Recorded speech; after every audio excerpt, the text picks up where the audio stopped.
Hi, I'm West Virginia State Senator.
Good. What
And welcome, ladies and gentlemen, to the Friday Night Lights on RSN Sports, powered by HD Media. You're watching Game Day, powered, as we said, by HD Media. I'm Dana Farrell, along with the coach, Bob Goebel, in the booth tonight with me. Coach, last night of the regular season, but you couldn't ask for better weather here in West Virginia to come out and watch some high school football.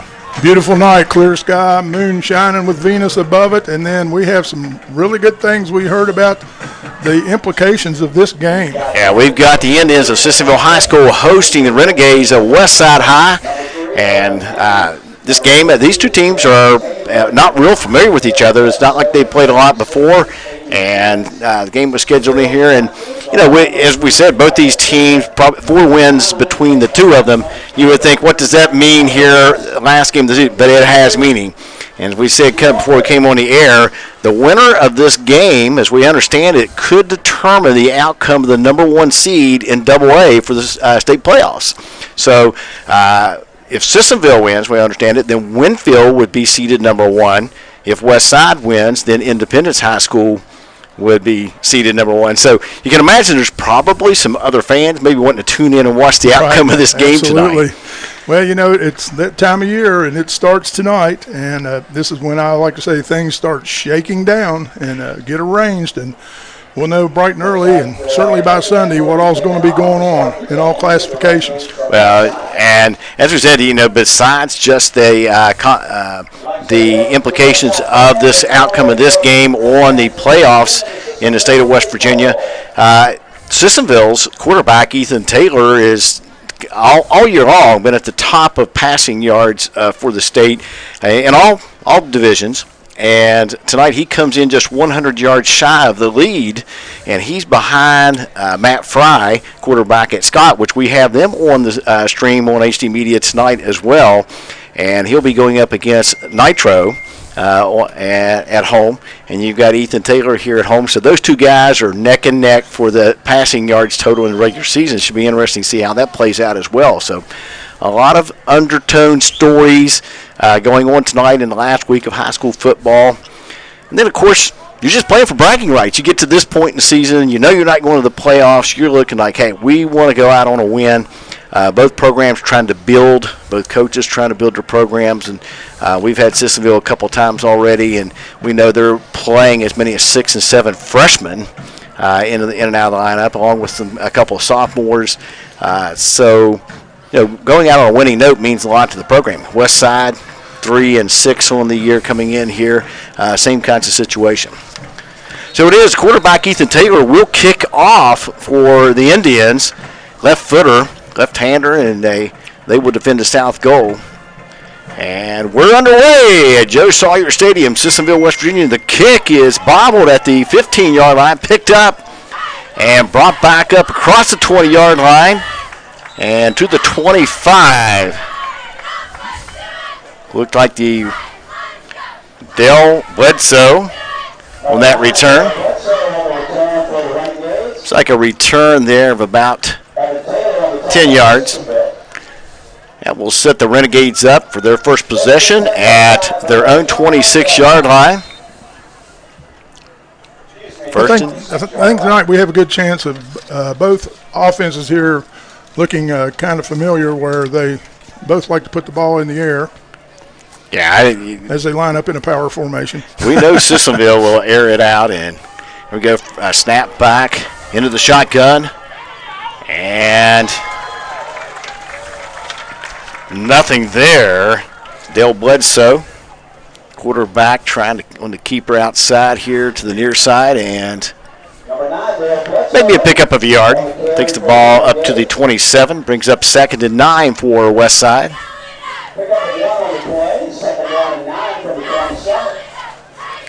As we said, Sissonville like to air it out, Coach, and you will see them wide open. So we got a 2nd and long here for the Renegades. Let's see what they pull out of the playbook. Coach Koger gets the play in. Bledsoe back into shotgun. He's got dual wide man in motion. Snap, and the keeper again is Bledsoe. Tries the middle, and there is nothing there. Yeah, and it's Westside trying to put a wrinkle in things too, because usually number seven, Caden Vance lines up a quarterback for the Renegades. So they're trying to throw a few tweaks and stuff in here, see if they can get something going. Given Soto on that tackle for Sissonville. That was actually about a 1-yard loss. Takes the ball back to the original line of scrimmage. Brings up 3rd and 10 for West Side. And 3rd and long. We'll see what they pull out here. Bledsoe back and takes the snap again. He's keeping it for the 3rd successive time. And again, Soto chases him down in the backfield for the loss and the sack. Got some laundry on the play. Flags are down. Really interesting. Like I was talking about, they're lining up in essentially a single wing formation and trying to run power sweeps and traps where normally they're doing like Sissonville, spreading it out and airing it out. So, all right, that penalty face mask against the Indians. So we'll see how that plays out here. What's a 3rd and long play? That's a face mask penalty against the Indians. Tackle was made in the backfield, so we'll see if that was incidental. Yeah, it was incidental, so that's going to take the ball back up to the original, near the original line of scrimmage. 25, mark it. Repeat 3rd down, though. So Bledsoe back again in the shotgun. Takes a snap, handoff. No, keeper again. He finds some running room off the right side. Finds some room up across the 35, the 40 before he's brought down. This time it pays off. On the tackle, Taylor and Harrison for the Indians, but not till after Bledsoe picks up 1st down yardage, Coach. Yep, the Renegades lined up in a strong formation to the left side of the line, and the defense adjusted in that direction. And, of course, they came back the other way and created some space over there.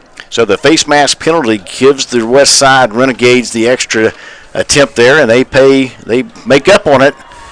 Get the 1st down. Snap is low, hand it off.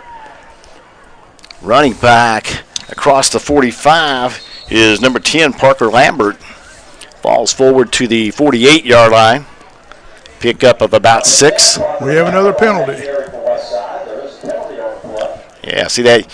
You're good. You spot those penalties. I guess that coaching and you find those flags pretty fast. Well, I was getting ready to tell you, too. I can tell you what happened on that play. They're running a counter tray, which was my favorite running play of all time. The Washington Redskins made famous. The play side guys block down, then you pull the guard and the tackle. The guard comes down the line, kicks the end out, and the tackle leads up into the hole. It's a great running play, as you saw where they got a good gain there. Yeah, that was a nice solid 6 yards, but that's going to be negated. That's taken back. Ball will rest at the 38-yard line. Bring up 1st and 15 for West Side. Again, the low snap. Handoff off the left side. Trying to find some room. Nothing there. Parker Lambert again. Renegades coming out with a new plan this evening. It's kind of interesting.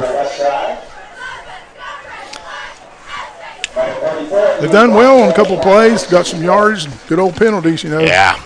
Ian Cox on the tackle for Sissonville there.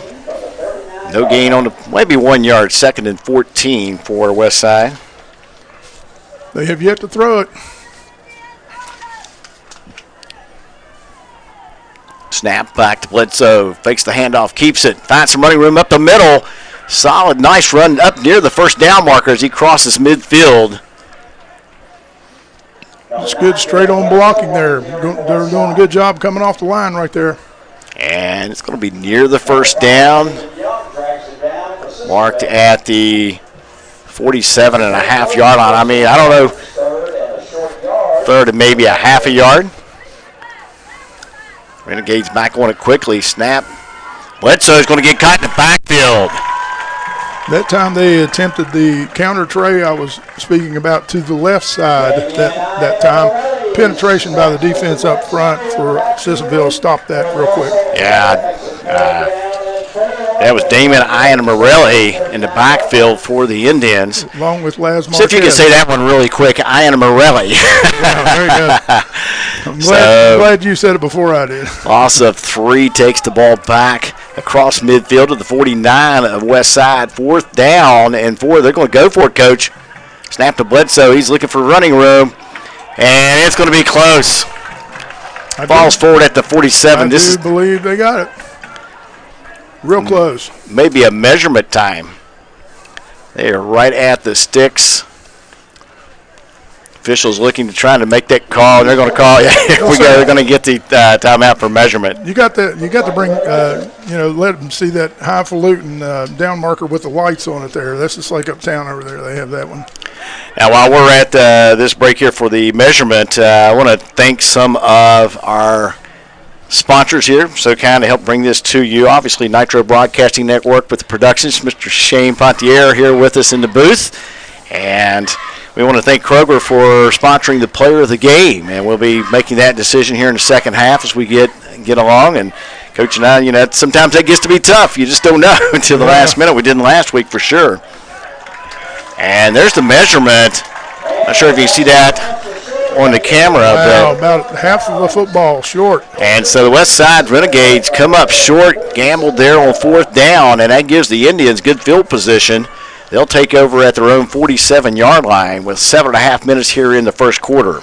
Also want to thank Frontier Communications for their mobile production capacities and the studios that we do on Virginia Street at our headquarters at HD Media, all that they do with us. West Virginia Coal Association for keeping the lights on tonight. All right, Indians, Ethan Taylor out of the shotgun. We got movement before the snap.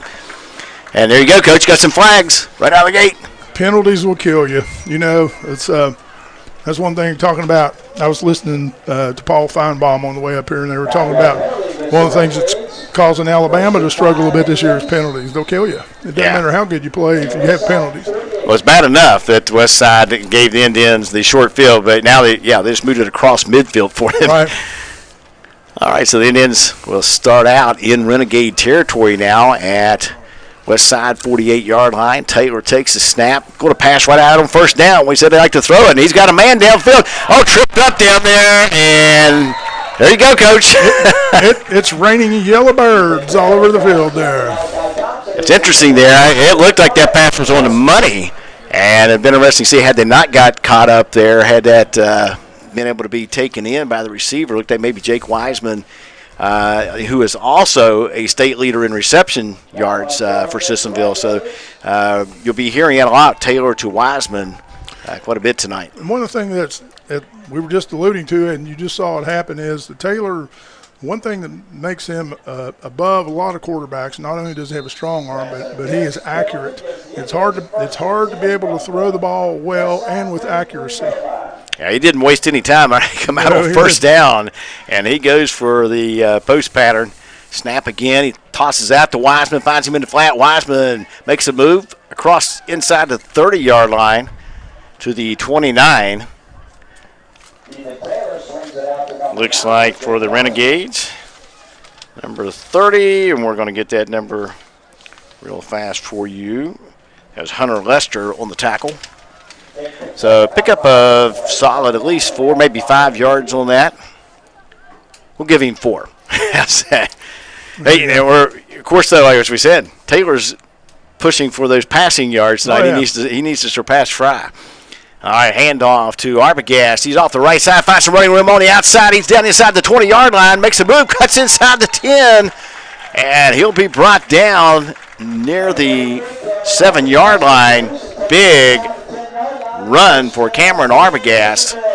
Gets that corner. Once you get it, a lot of good things happen. Well, good job up front by the big uglies. And before any of you get you offended, just remember that's an affectionate term for offensive linemen. Hey, we'll take that as a compliment, if you're a lineman. All right, man in motion. Everybody out of the backfield for Sissonville as they are in a first and goal situation at the west side 8-yard line.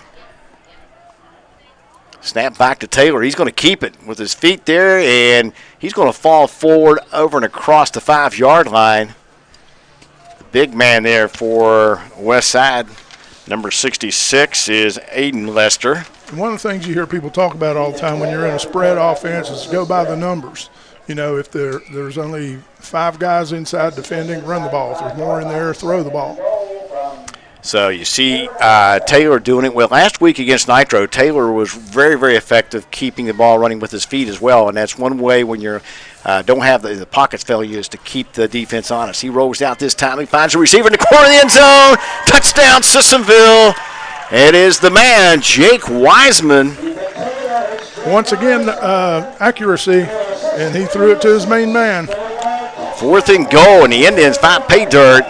And it's that deadly duo of Taylor and Wiseman. Not the first time that's happened this year, for sure.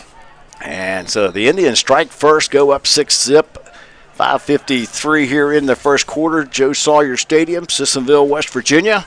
Taylor will come back left footer and kick for the extra point. It's up, and it appears to be through the uprights. Yes, it is. So the Indians capitalize. They go up 7-0. You're watching High School Game Day on RSN Sports, powered by HD Media. We'll be right back.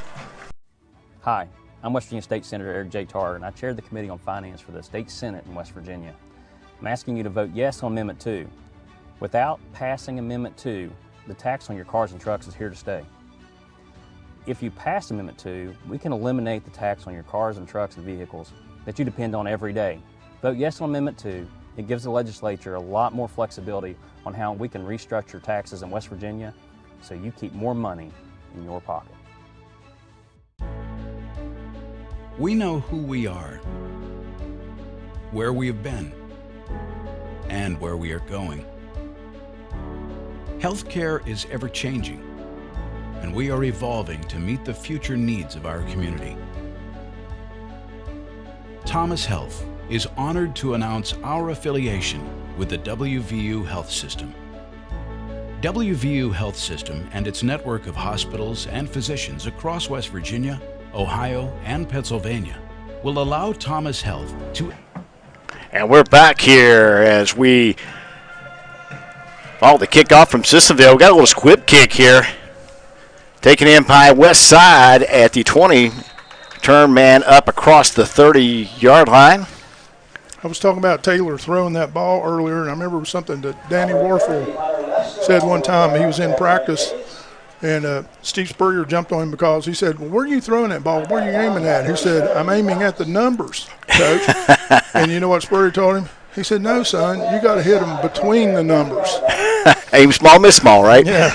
All right, so the Renegades will take over second possession of the game here.